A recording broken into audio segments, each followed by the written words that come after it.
ये नई चीज़ शेयर करने हैं लगे हैं यहाँ पे जी। हमने दही भल्लों में डालना है बंद गोभी हमने कटिंग कर ली है। बड़े मज़े की लगती है, बहुत ही इसमें हाजमा भी अच्छा होता है। तो मैं फ़र्स्ट टाइम जो है वो भल्लों में डालने लगी हूँ, तो आपसे मैंने कहा शेयर कर लूँ।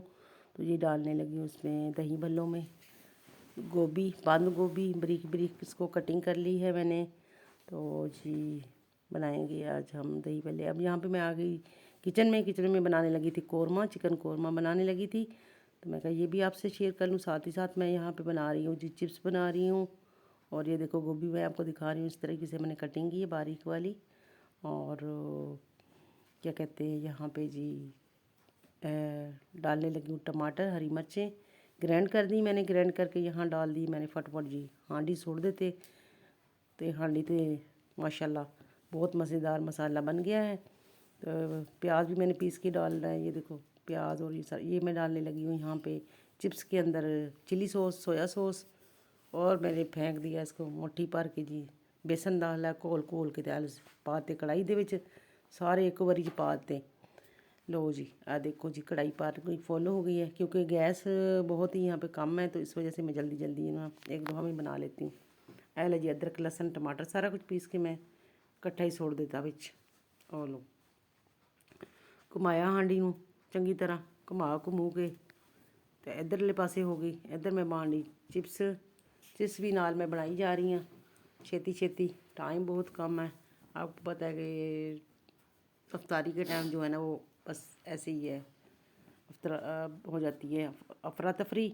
लेकिन मैं तो भाई सुकून से बिस्मिल्लाह कहते बिस्मिल्लाह पढ़ के मैं पहले छोड़ देता मैंने चिकन भी है तो करके और मैंने फ्राई नहीं किया।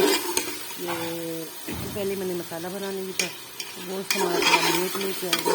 इस तरह जो है ना उसको भुन के चंगी तरह ना मैंने मिलाया। तो फिर मैं थोड़ा जरा कुकर में बंद भी करना है। देखिए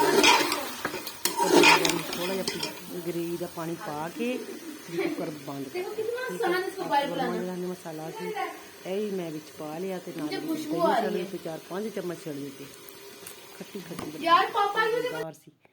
और लो जी मैं डालने लगी उसके अंदर।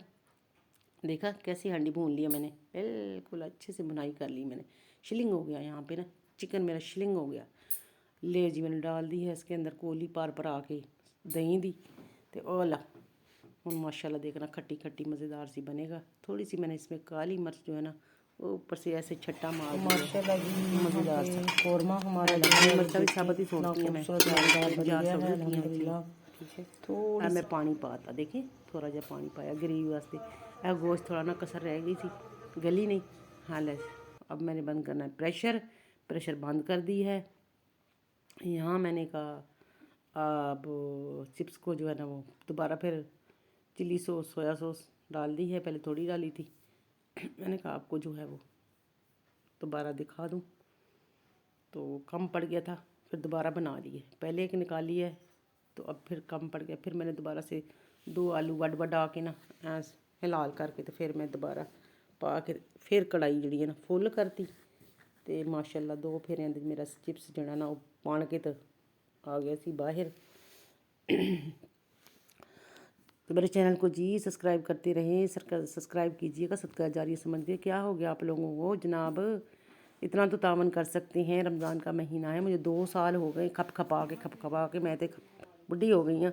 तो मेरा चैनल हले तक सब्सक्राइब ना होया। सवा 2 साल हो गए। आ लो जी आप पाता चिप्स आ गई बाहर। तो ये तो केड़ा आसान है, इन्नी मुश्किल ना कैमरा ऐनू ला आ गए टेबल ते आ गए असी माशाल्लाह जी। अब यहाँ पे लेके आ चुकी खाना में सॉरी अफ्तारी। तो अफ्तारी में यहाँ पे माशाल्लाह देखिएगा आज अफ्तारी कितनी थोड़ी थोड़ी लग रही है। बच्चे कह रहे हैं मम्मा अब इसमें समोसे जो है वो कम हो गए, पहले बनाती चिकन समोसे, तो यहाँ चिकन समोसे कोई नहीं है। दही भल्ले बना दिए, तो साथ में चिप्स बना दिया। साथ में मैंने अपनी जो है सहरी के लिए भी मैंने बना दी है सालन, वो मैं बाहर नहीं लेके आई हूँ। तो यहाँ पे जी माशाल्लाह